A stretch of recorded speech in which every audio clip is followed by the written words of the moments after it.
Pemirsa, terima kasih PN masih bersama kami. Berita selanjutnya, Mahabarakan.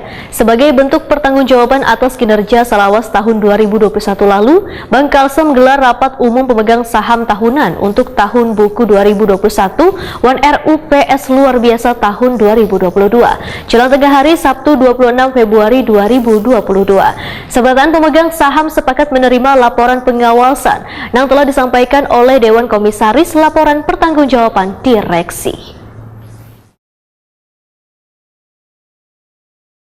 Sebagai bentuk pertanggungjawaban atas kinerja Salawas tahun 2021 lalu, Bank Kalsel menggelar rapat umum pemegang saham tahunan untuk tahun buku 2021 RUPS luar biasa tahun 2022 jelang tengah hari Sabtu 26 Februari 2022.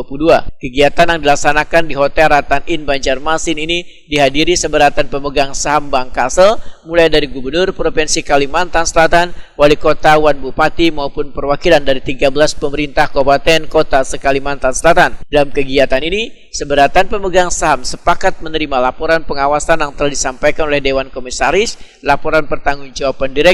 Sementara untuk RUPS LB, seberatan pemegang saham sepakat menerima laporan permodalan dan pembagian laba hasil usaha termasuk dividen yang disampaikan oleh Dewan Komisaris Wan Direksi Bank Kalsel. Berdasarkan laporan pertanggungjawaban Direksi tahun buku 2021, Direktur Utama Bank Kalsel Hana Wijaya memadahkan, walau banyak dipengaruhi oleh keadaan ekonomi yang kada menentu sebagai akibat dari pandemi COVID-19, tetapi kondisi kinerja keuangan Bank Kalsel tahun 2021 tetap mampu bertumbuh positif dan memperoleh hasil yang cukup bagus. Menurut Hana Wijaya, dari sisi aset, jika di tahun 2020 lalu, Bank Kalsel mampu membukukan 14,85 triliun rupiah, maka pada tahun 2021 ini naik menjadi 16,53 triliun rupiah. Jika dipersentasekan, ada kenaikan hingga mencapai 11,33% per Desember 2021. Sedangkan dari sisi dana pihak ketiga,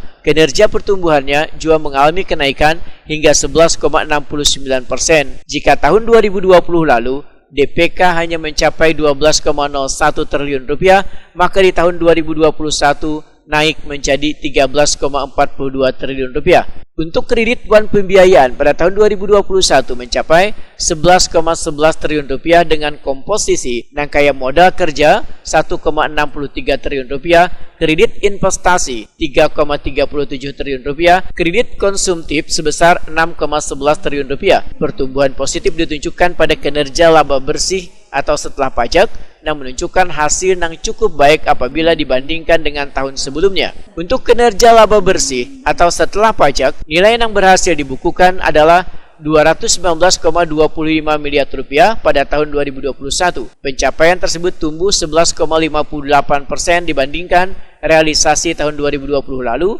yang hanya mencapai 196,50 miliar rupiah. Terkait kebijakan bisnis di tahun 2022, Bank Kalsel hadir dengan komitmen setia melayani wan tekad untuk senantiasa tumbuh dan berkembang melaju bersama warga Kalimantan Selatan. Ini ditunjukkan dengan dua fokus strategi, yakni digitalisasi wan sumber daya manusia. Transformasi digital Bank Kalsel telah dilakukan per tanggal 15 November 2021 yang akan menjadikan proses layanan menjadi lebih cepat, mudah, aman, dan nyaman. Adapun 8 langkah strategis yang dilakukan antara lain optimalisasi pendapatan, meningkatkan efisiensi, menjaga kualitas kredit, meningkatkan digital capability dalam bisnis, meningkatkan market share bank, perbaikan kualitas dan kompetensi SDM, meningkatkan tata kelola perusahaan dengan baik, meningkatkan permodalan bank. Menyangkut kewajiban Bank Kalsel untuk memenuhi kewajiban atas ketentuan regulator, yakni modal inti minimum sebesar 3 triliun rupiah per Desember 2021, ujar Hana Wijaya,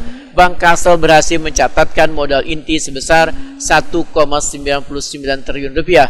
Nilai ini meningkat 6,86% dibandingkan tahun 2020 sebesar 1,86 triliun rupiah. Hana Wijaya mengaku optimis Bank Kalsel mampu memenuhi kewajiban dimaksud sesuai tenggat waktu pada Desember tahun 2024. PLT Komisaris Utama Bank Kalsel, Hatmansah, menyampaikan rasa optimis dan dukungan terhadap manajemen Bank Kalsel dalam menatap tahun 2022.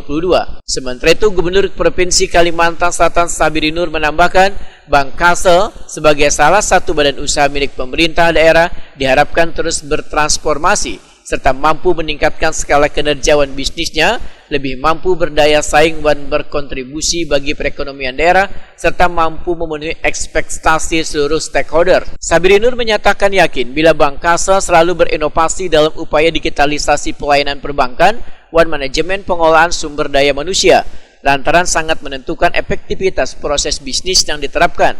Karena Bank Kalsel memegang peran sentral dan strategis dalam mendorong pertumbuhan perekonomian serta akselerasi pembangunan daerah di Kalimantan Selatan.